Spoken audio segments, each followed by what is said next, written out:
Olá, boa tarde, bem-vindos a mais um Remote, volume 7. Como é que vocês estão? E aí, Kesa, tudo tranquilo? E aí, Marcelo, beleza? Tudo certo. Hoje foi uma correria aqui. Pois é, cravou em cima da hora, né? Pois é, mas vamos lá, vamos que vamos. O pessoal está chegando aí, boa tarde. Vão colocando comentários no chat se estão vendo e ouvindo a gente bem. Recadinhos antes da gente começar. Nesse mesmo link que vocês estão assistindo, vocês podem assistir mais tarde, depois. Entrem no canal do Remote aí no YouTube, já se inscreva, ativa o sininho, porque aí você vai conseguir. Aqui tá a Siri tá falando aqui do meu lado.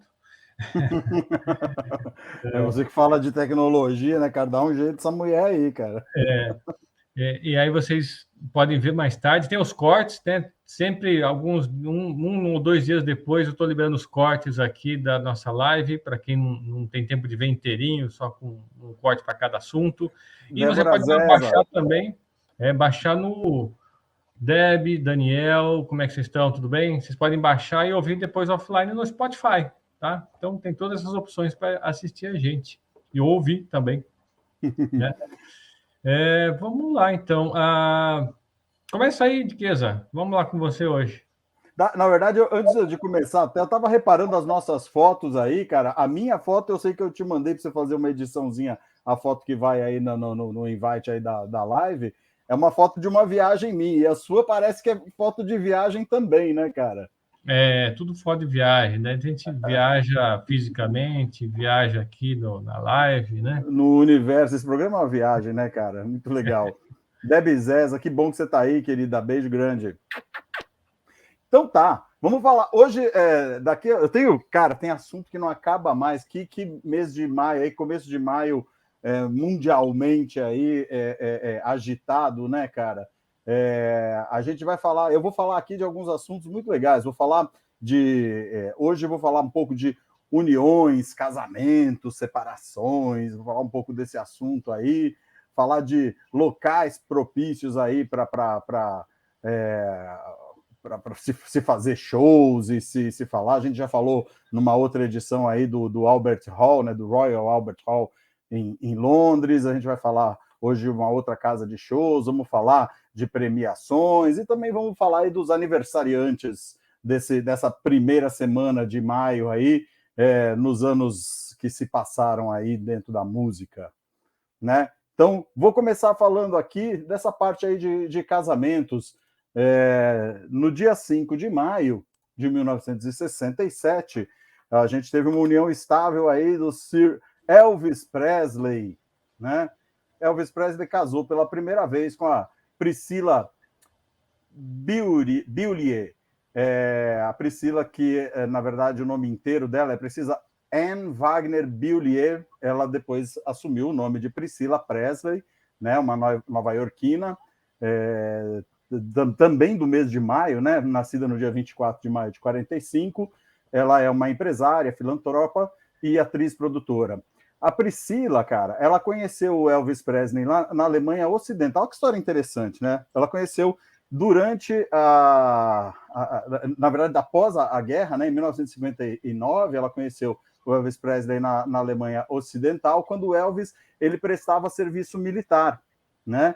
A Priscila ela acompanhava a mãe dela e o padrasto numa visita na Alemanha Ocidental. O padrasto da Priscila era um oficial da Força Aérea Americana, né? E o Elvis, na época, ele tinha 24 anos e ela tinha 14 aninhos. Beauty.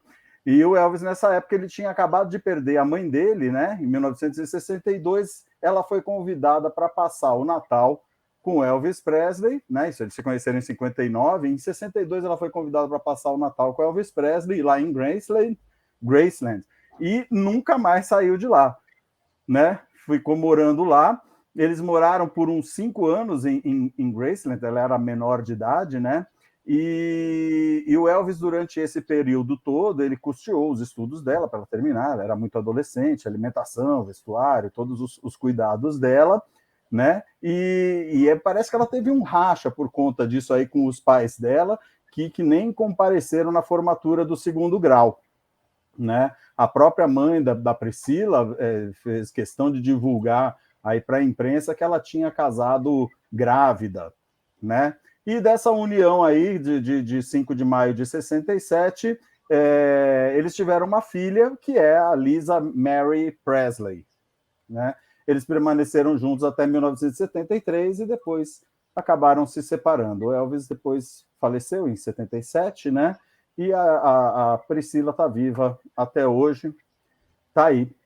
Então, esse daí foi um dos casamentos épicos aí que a gente marca no dia de hoje. E a gente vai ter um outro casamento bastante interessante aqui de se comentar, que é o casamento da Chrissie Hynde com o Jim Kerr.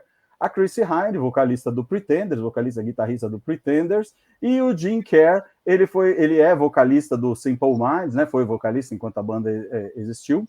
O Jim Kerr, nome de batismo dele é James Kerr, né? Nascido em 9 de julho de 59, em Glasgow, na Escócia. Então, ele é um cantor escocês, né? Eles se casaram, então, no dia 5 de maio também, só que em 1984, 17 anos depois do casamento que eu falei aqui do Elvis, e se divorciaram em 1990. Você vê que os casamentos aí não têm uma duração muito grande, né?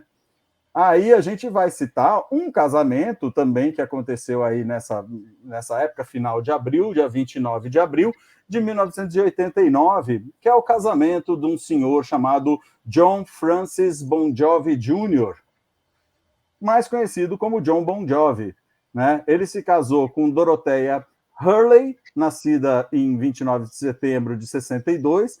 Ela é uma karateca, instrutora de karatê e dona de restaurante, e eles completaram agora, dia 29 de abril, 33 anos de casamento com 3 filhos, e esse casal permanece junto, né? Então, Bacana. falando aí dos casamentos, das separações, dia 6 de maio, hoje, 2007, a Emily casou com George Hetzer, a Emily do Evanescence, né?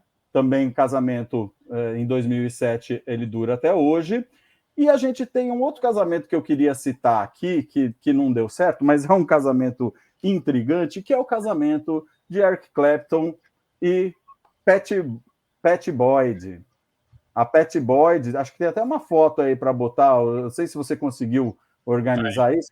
É esse aí, Eric Clapton e a Pattie Boyd Harrison. A Pattie Boyd, ela era casada...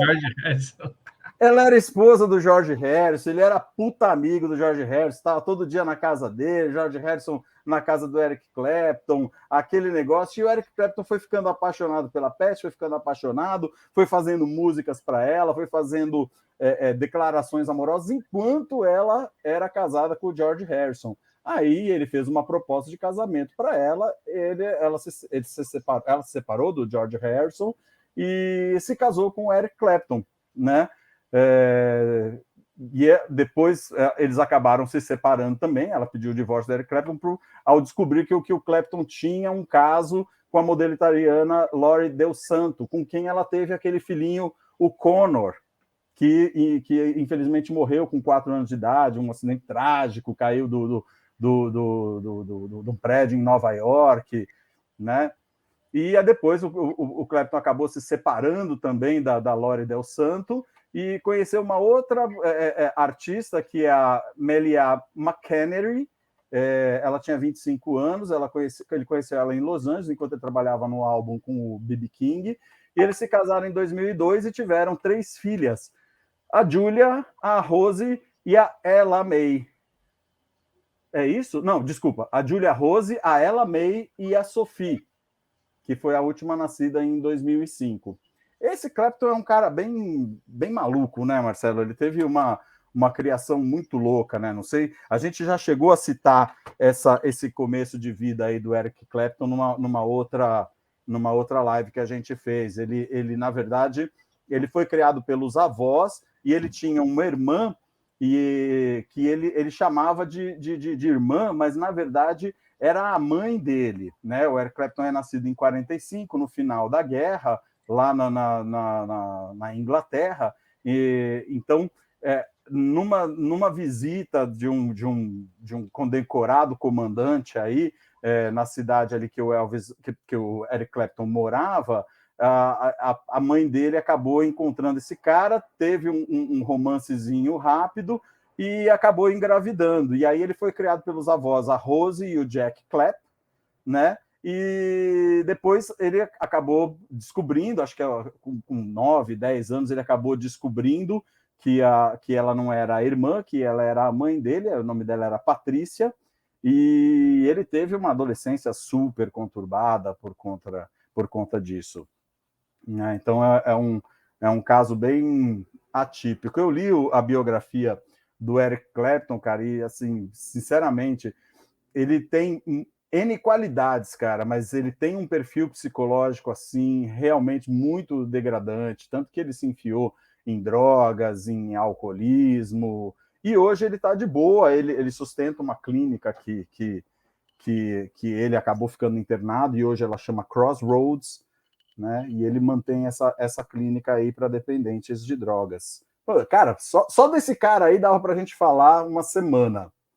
Mas era isso daí que eu queria falar um pouco das uniões e das desuniões. Então, só dando uma pincelada aí na nossa live de hoje sobre os casamentos e divórcios. Bacana, bastante coisa, hein? Bastante casamento e divórcio que teve aí no mundo do rock essa semana. Muita coisa mesmo. Legal, né? Então vamos lá, agora vamos desfilar algumas coisas do mundo das comunicações, da tecnologia. E essa semana, mais precisamente ontem, 5 de maio, é comemorado o Dia das Comunicações ou das Telecomunicações aqui no Brasil. E eu vou colocar, nem eu sabia, foi nas pesquisas, não é muito divulgado isso, infelizmente. Aliás, um recadinho aqui no chat do YouTube, eu coloquei um link para o nosso grupo de WhatsApp do Remute. Então, para vocês serem avisados com antecedência aí, quando é lançado algum corte, um vídeo ao vivo, gravação, eu vou colocar sempre o link ali no grupo. Então, eu deixei o link, é só clicar ali, você participa do grupo. Mas vou adicionar essa foto aqui, e essa foto mostra o porquê dia 5 de maio é considerado o Dia das Comunicações. Você sabe quem é esse cara aí, Chiesa? Esse cara que está à direita e também é visível num grupo junto aí numa floresta aí do lado esquerdo. Ele parece com aqueles chapéus que o pessoal usa em floresta mesmo, né? Não é um capacete, ele tá armado e com uma bota até o joelho. Cara, ele está construindo uma linha de transmissão, está passando uma fibra ótica. Olha, não tinha fibra ótica ainda.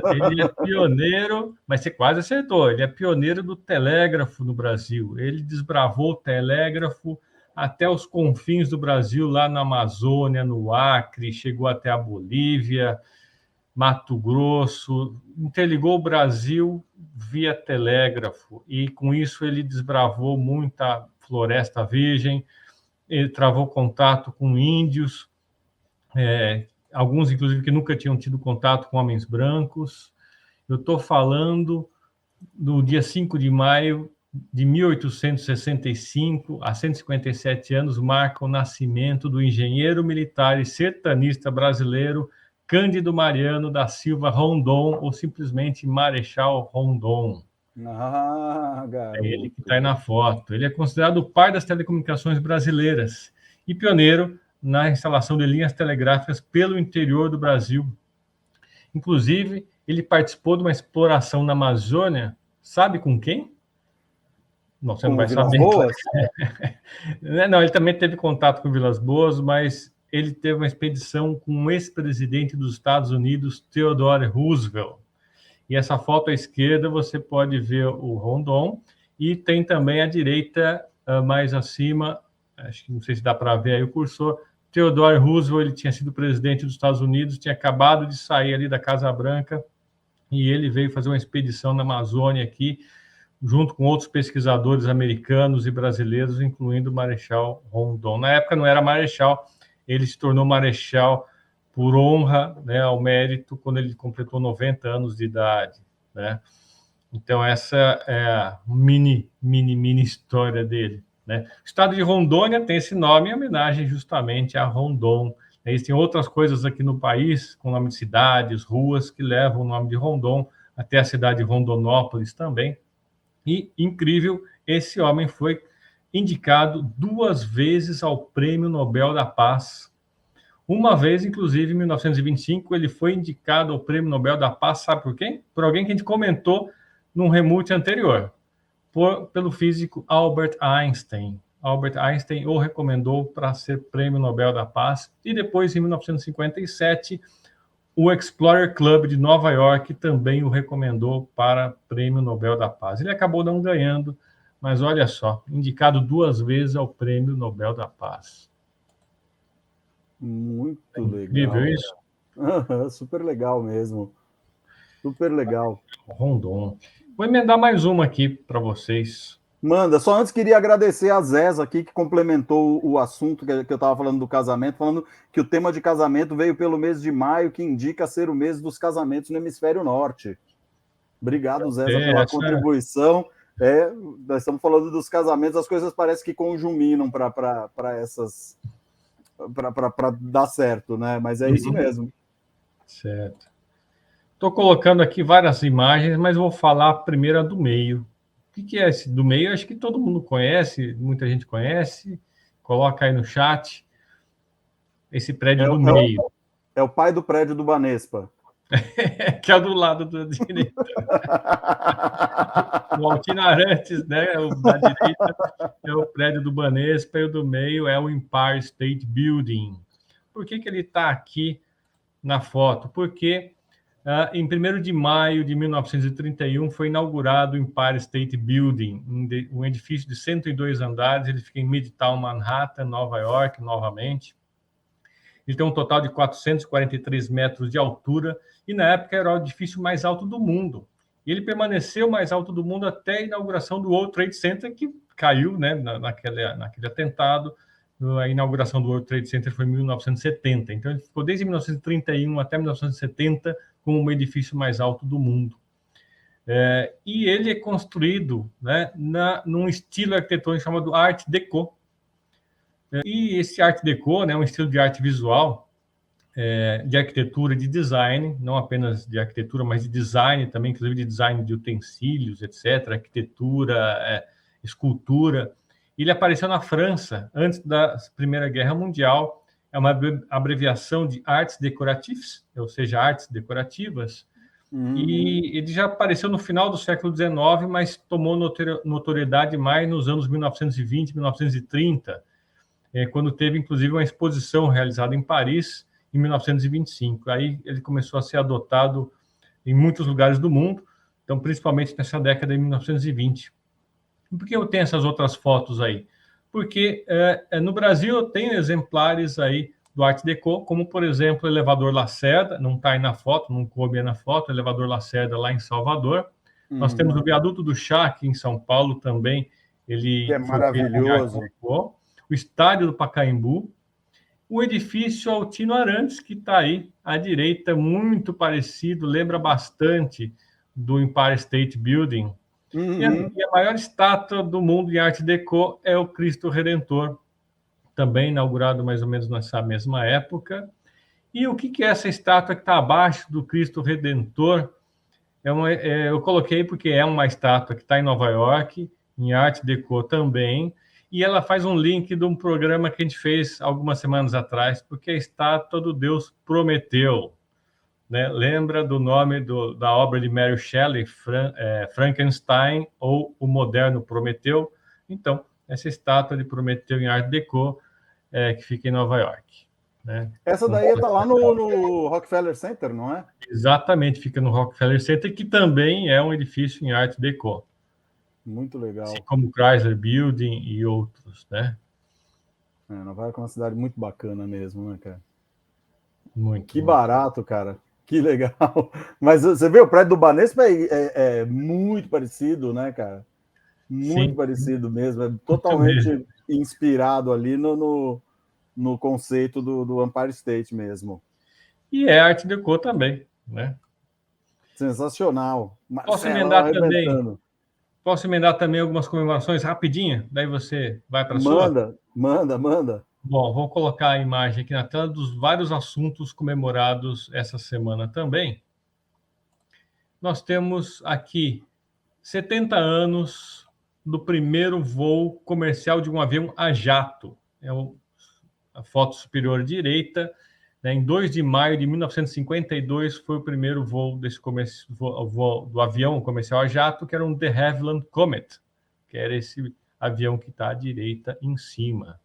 Nós também temos a comemoração 4 de maio de 2017, apenas 5 anos atrás, foi lançado o satélite geoestacionário brasileiro SGDC-1, que é operado pela Telebrás e com vida útil de 18 anos. É a foto à direita embaixo.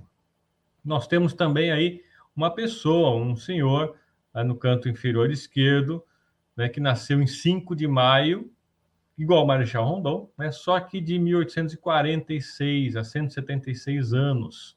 O nome dele, Lars Magnus Ericsson. Adivinha o que ele fundou? Exatamente, fundador da empresa de telecomunicações que existe até hoje, a Ericsson.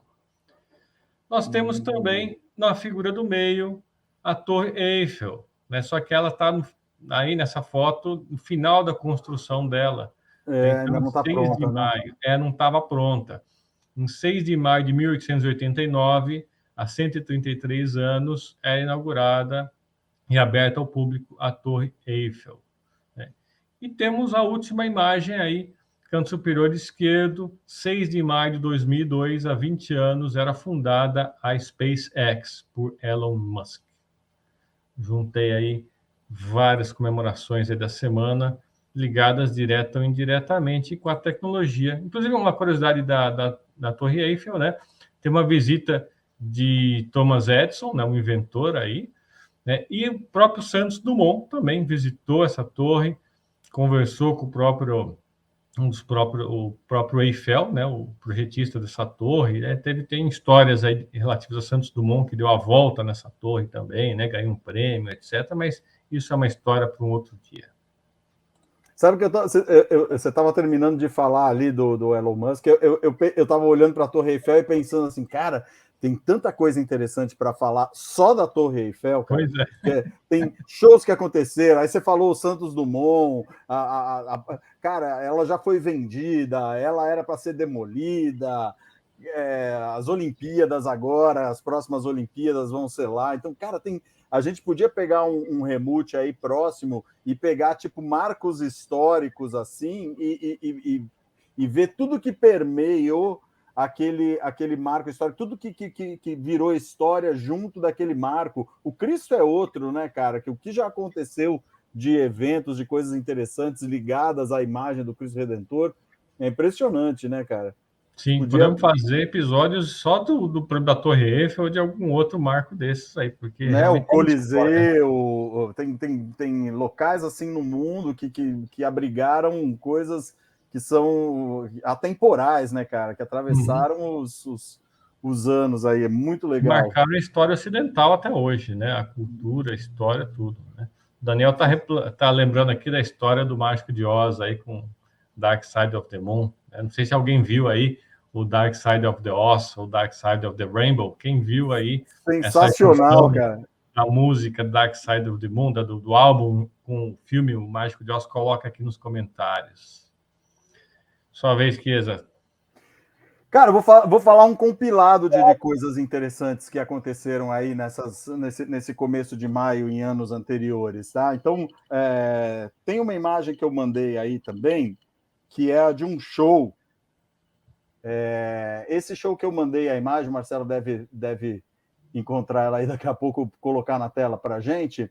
Esse show é um show que o Led Zeppelin fez na sua primeira... na verdade, não foi a primeira, não. O Led Zeppelin fez uma turnê em 4 de maio de 1973, ele fez a sua primeira turnê americana. Então, ela foi considerada a maior e mais lucrativa turnê de uma banda de rock and roll. Isso a gente está falando de 1973, né?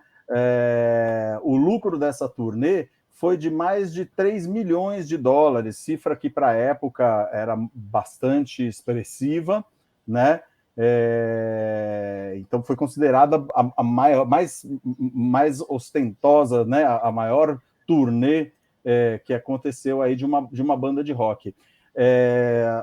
4 anos depois... Não achei a foto, não, tá aqui.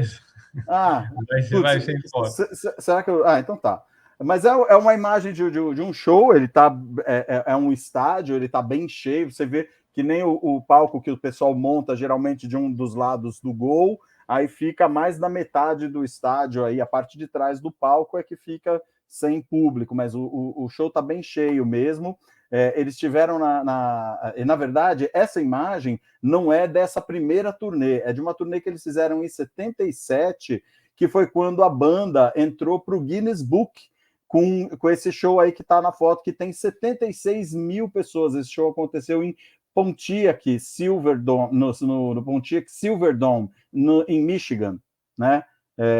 Teve 76 mil pagantes, então entrou para o Guinness Book com o maior show até então realizado. Depois a gente viu aqui no Queen, teve 110, 120 mil pessoas no Morumbi, e o estouro do show do Kiss no Maracanã, com mais de 200 mil pessoas no estádio, né? A gente falou isso a semana passada, ainda engatando ali no tema do show do Kiss no Brasil, né? Então foi o maior público que a gente já viu, e depois a gente teve N outros, né? Os Rolling Stones em Copacabana, com mais de 1 milhão de pessoas assistindo, coisa de louco, né? Então, esse é um dos recadinhos aí. Em 4 de maio de 73, então, aconteceu esse show do LED, que foi para o Guinness Book. Aí tem um outro episódio aqui histórico que eu acho que vale a pena narrar, na verdade é um comentário interessante. Aquela banda Raimundos, é esse show aí. Esse show aí é o show do LED, é esse daí. Você vê que ele tá bem cheio, né? Na arquibancada ali ainda tem uns espaços, mas é mais na parte que você não consegue ver o palco, né? Mas ele tá bem cheio, o show do LED, 77 mil pessoas. Bacana, acabei de achar aí a foto desse show enquanto você estava comentando. Você conhece a banda Raimundos, né? A banda brasileira? Sim. Então, os Raimundos, eles tiveram durante um show, cara, teve uma passagem muito interessante, num lugar, numa boate chamada The Way, em Jaraguá do Sul, um casal, ele foi hostilizado, um casal de rapazes, né? Ele foi hostilizado pelo público por eles terem se beijado ali na plateia. E quando eles estavam sendo ali pegos pelos seguranças, eles iam ser retirados da boate, o Digão, que é o vocalista, ele interrompeu o show e chamou os dois rapazes para o palco para eles se beijarem em público e falando assim, cara, a gente está na era do amor e não na era da agressão, né? Então isso daí aconteceu em 4 de maio de 2014, há 8 anos atrás. Né? Então, eu achei que é uma passagem interessante da gente citar aí, acho que vale a pena a gente valorizar não só a atitude da banda, mas a gente enfatizar aí realmente que a gente está numa época que, cara, cada um se meta com a sua vida, né? Faz aí a sua parte bem feita e se alguma coisa não te agrada, se algum post não te agrada, se alguma mensagem não te agrada, você tem todo o direito de não responder ou não comentar ou não assistir mais. Mas nada mais de agressão por causa de diferenças, né, cara? As diferenças, elas estão aí só para valorizar o ser humano, né? Para a gente poder se espelhar no outro e ver e falar, pô, aquele cara é diferente de mim e numa parte muito positiva. Eu gostaria de crescer e ser que nem aquela pessoa, né? Então, acho que isso daí fica o recado, fica a dica. Sim. Né? E uma outra coisinha que eu queria citar aqui também, que é um evento interessante, no dia 1º de maio de 1967, o John Mayall, ele lançava um álbum, The Blues Alone, né? O Mayall gravou todos os instrumentos do disco, com exceção da bateria, em 8 faixas, né? Ele gravou todos os instrumentos do disco, a capa do disco também foi uma criação dele, né? E ele faz uma menção, uma das faixas do disco. John Mayall era um cantor, um guitarrista de blues, né? Depois ele tocou o John Mayall em Blues Breakers, né? Heartbreakers, desculpa.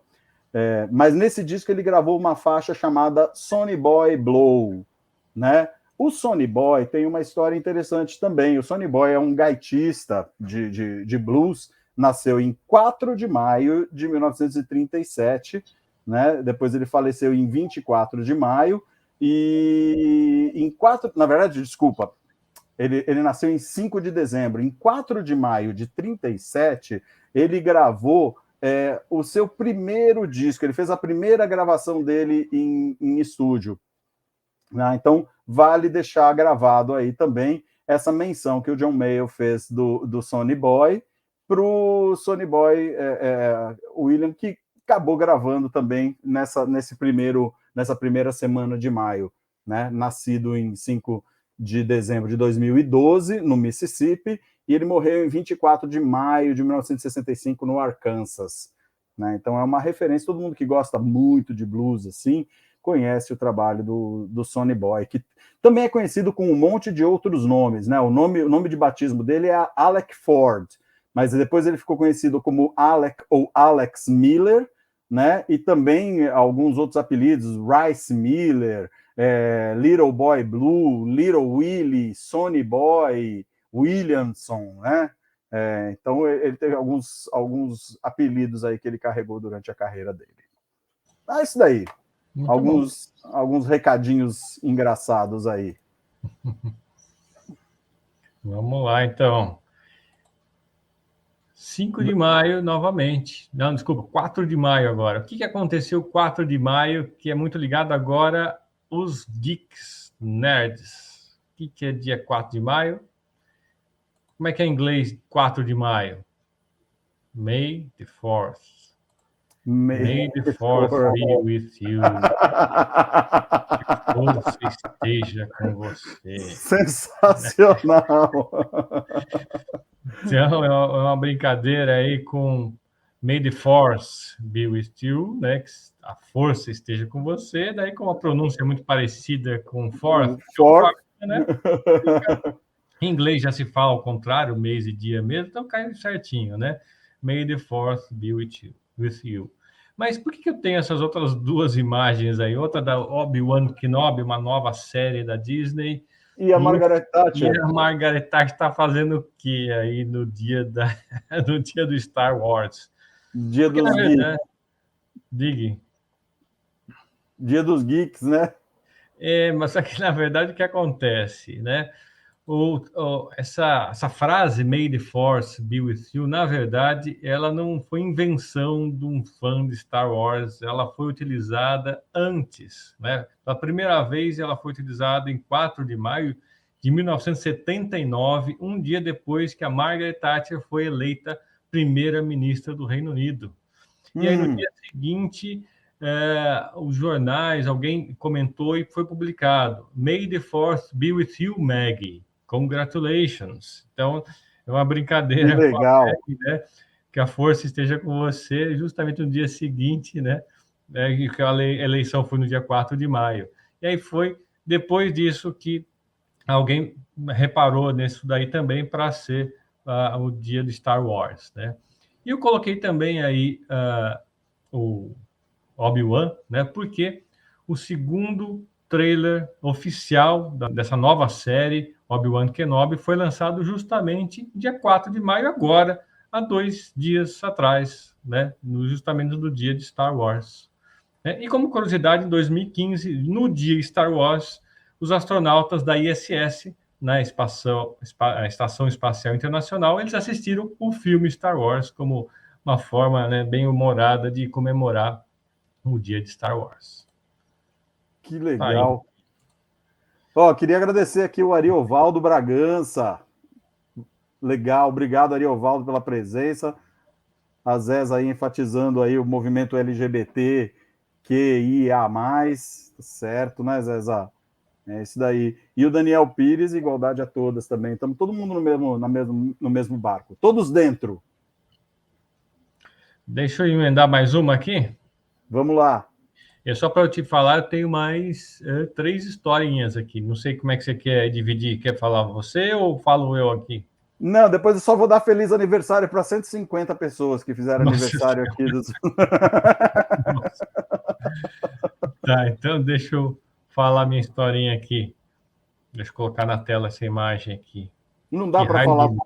tudo em meia hora, né, Marcelo? Não. Espera um pouquinho só. Um minutinho só. Vai falando aí seus aniversários aí um pouquinho. Vamos dar parabéns aqui primeiro para o Carnegie Hall. Sensacional. Aniversário do Carnegie Hall, dia 5 de maio. Ele foi construído, né, foi inaugurado em 5 de maio de 1891. Né? Quem bancou aí a construção foi um industrial filantropo, Andrew Carnegie, né? E existem mais dois Carnegie Hall que são menos conhecidos, né, e menores. Um fica em Lewisburg, no West Virginia, e o outro fica na Escócia, né? Também foram custeados aí por o Andrew Carnegie, né? Então, aniversário do Carnegie Hall, né? A gente também teve essa semana aniversário do Herbert Viana, a gente teve aniversário do Bill Ward, baterista do Black Sabbath, a gente teve aniversário do James Brown, né, nascido em 1933. A gente teve aniversário do Frank Valli, a gente teve Frank Valli, né? E teve aniversário do Christopher Cross também. Depois eu continuo falando aí. Já está na agulha? Então vai, Marcelo. Depois eu falo mais uns 80.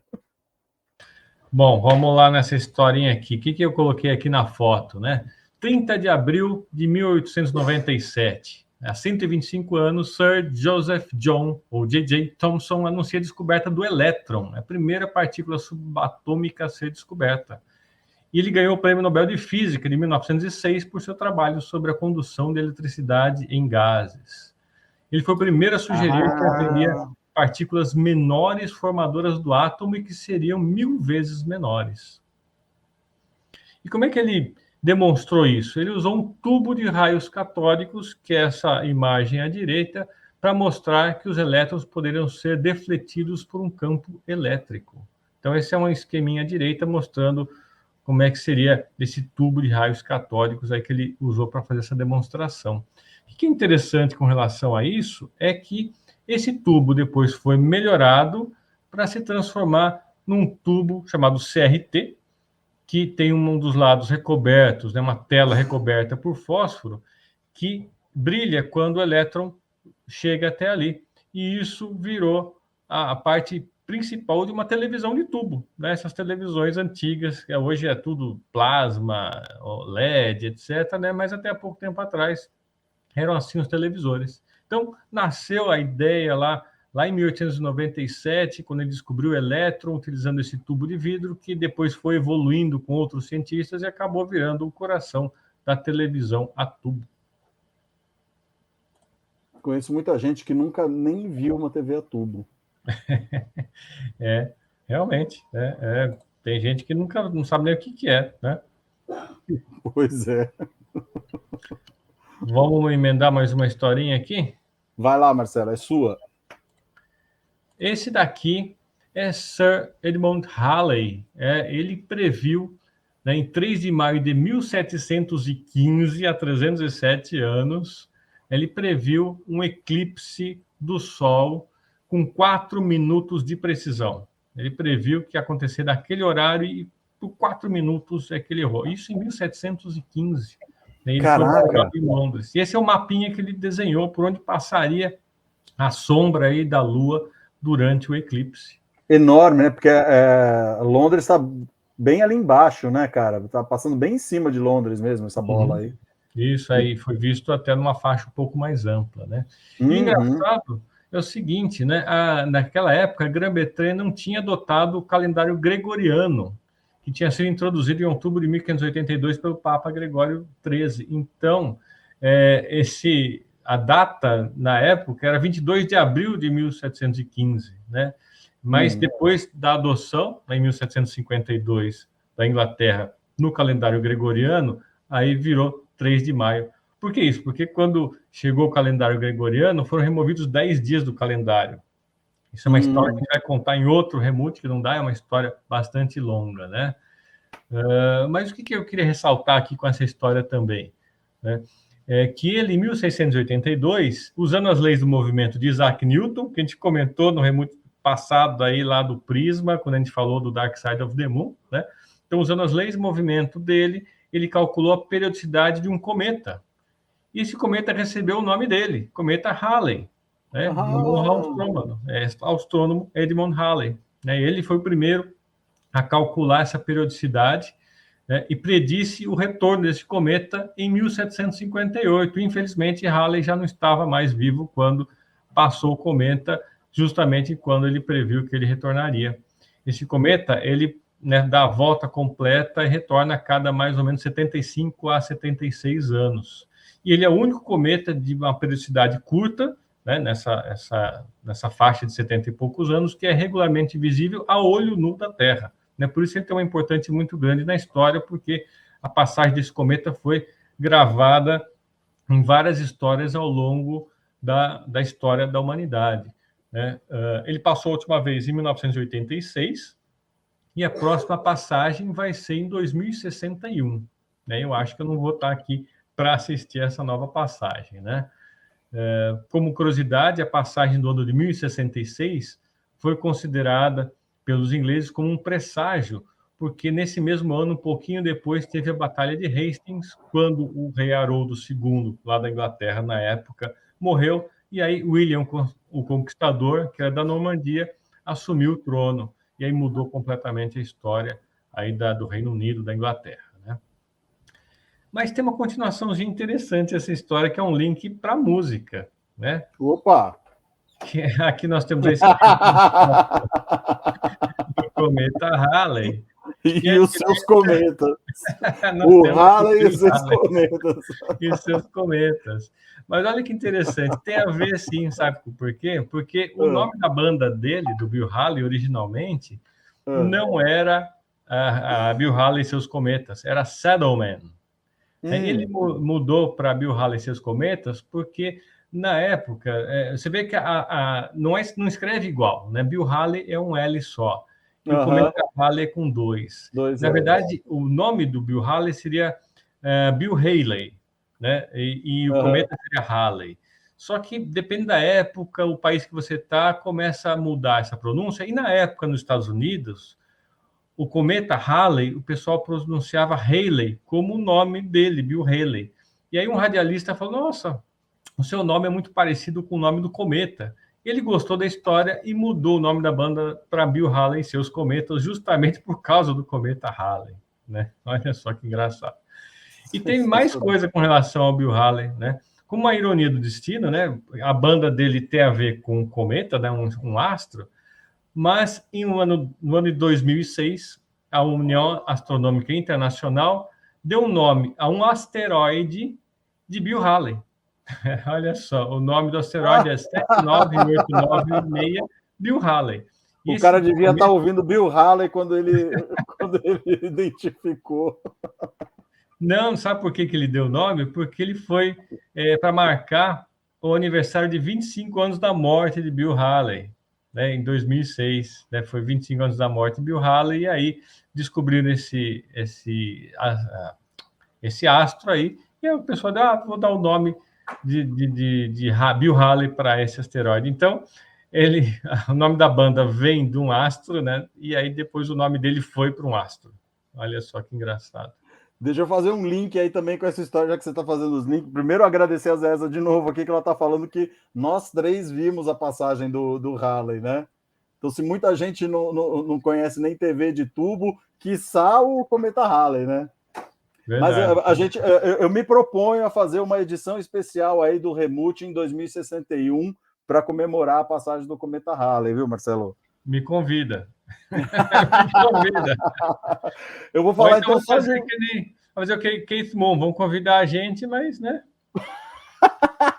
Não sei se convite póstumo, manda o convite para nossa produção, os dois já estão batendo papo lá com Jesus. Então, tem um cara contemporâneo ao Bill Haley que chama Dick Dale, é um guitarrista, cara. Esse guitarrista, ele foi considerado o precursor do surf rock. Ele completaria... Music, né? Dick Dale, muito bom, é um progressivo surf, não é isso? Sensacional! Esse cara foi o que deu início aí a toda essa parte do surf music nos Estados Unidos, que era bem interessante, né? Essa disputa, o rock, né? Do inglês no começo do rock, ele tinha aquela coisa mais melódica, mais progressiva, não sei o quê. E nos Estados Unidos, o rock era muito isso daí, era surf music mesmo, né? Então, caras que nem o Dick Dale, que nem o Gene Vincent, esses caras revolucionaram aí essa parte do rock. O próprio Chuck Berry, né? Que já é um pouquinho mais recente. Mas o Dick Dale, ele nasceu em 4 de maio de 1937 e morreu há pouco tempo, aí, em 16 de março de 2019, com 81 anos. Ele estava em tratamento por insuficiência cardíaca e renal.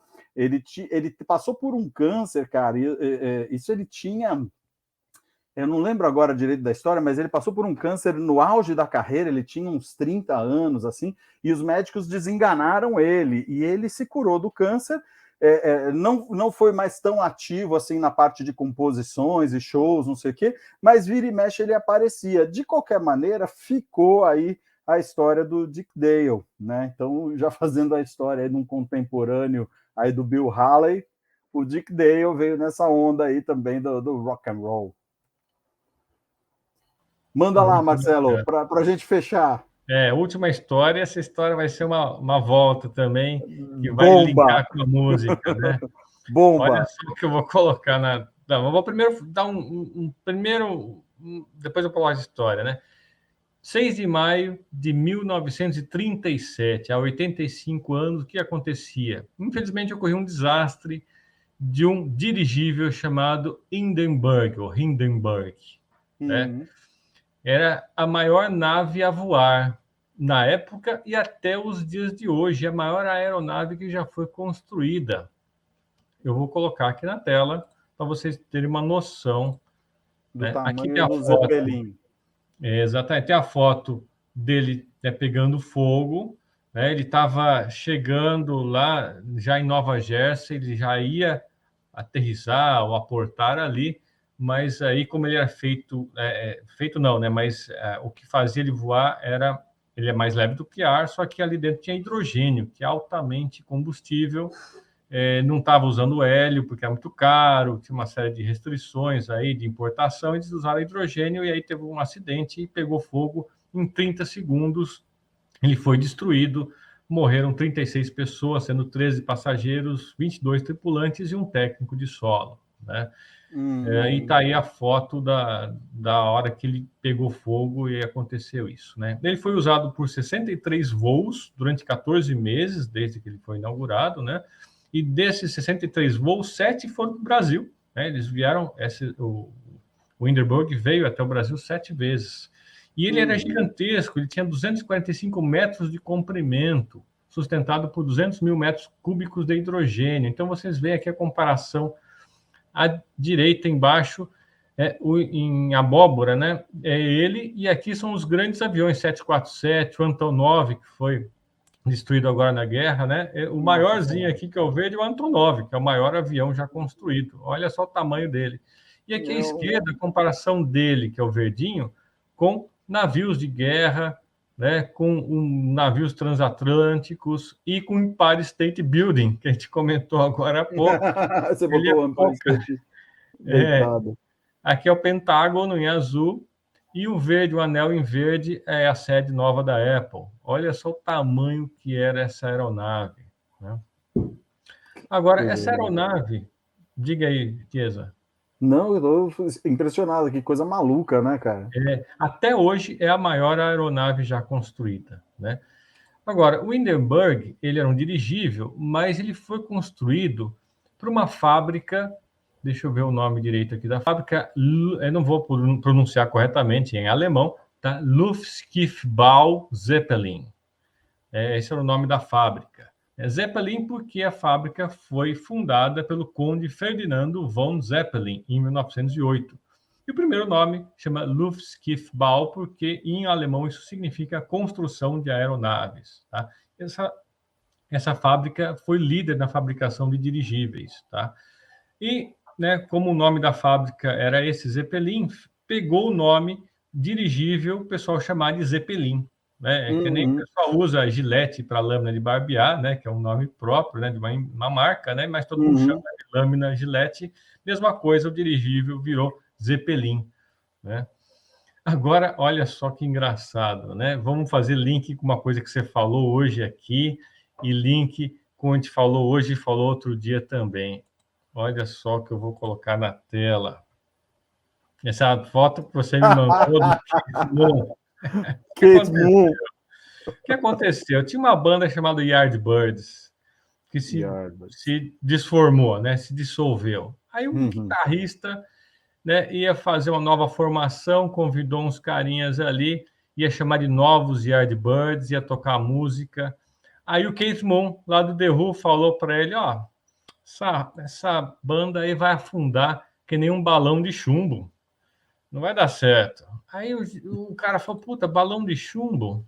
Legal, gostei, balão de chumbo. Só que vamos radicalizar, em vez de balão, vamos colocar o dirigível Zeppelin. Zeppelin. E chumbo em inglês é lead, L-E-A-D. Ele tirou o Uhum. A, virou LED. E aí virou o quê? Né? Essa banda aqui. Led Zeppelin. Então, daí que vem o nome da banda Led Zeppelin, né? Do dirigível, né? Fabricado pela fábrica Zeppelin. Né? Aliás, está citando aí o show deles no Madison Square Garden, e O Madison também. você vê como as coisas se linkam todas, né? E esse show aí é o show que foi gravado o filme do Led Zeppelin. O filme do Led Zeppelin é nesse show do Madison Square Garden. Juntou tudo que a gente falou hoje, quase, né? Sensacional. É o desfecho. Juntou tudo. Que Juntou sensacional. Mais sensacional é a cara do Kate Moon. Imagina um cara com aquela cara falando para você, ó, cara, o seu negócio não vai dar certo. Vai virar um balão de chumbo. E aí sim que deu certo, virou Led Zeppelin. Nossa, um ícone, uma das maiores bandas de todos os tempos da história. Sensacional. Muito bom. E que sensacional, muito divertido hoje, hein, Marcelo? Tinha muito assunto. Eu tenho mais 50 coisas para falar aqui, mas senão a gente vai até a semana que vem, cara. Vamos guardar para falar nos próximos Remute e começo de maio do ano que vem tá aí. A gente aproveita essas histórias que a gente não falou hoje para falar começo de maio do ano que vem. Perfeito, perfeito. Agradecer a galera aí, Deb, Ariovaldo, o Daniel Pires aqui, que também viu o Cometa Halley, tá falando aqui. Aê, cheio de gente aqui, Daniel, beleza, gente, obrigado aí pela parceria aí, por estar junto aí nesse momento, a gente volta semana que vem. Legal, beleza? Obrigado, gente. Não esquece, lá no chat tem o link para entrar no grupo de WhatsApp, daí lá eu vou colocando aí os novos cortes e as novas lives, tá bom? Gente, Legal, obrigado, gente. Até a semana que vem, abraços, bom fim de semana, tchau, tchau. Beijo para todos.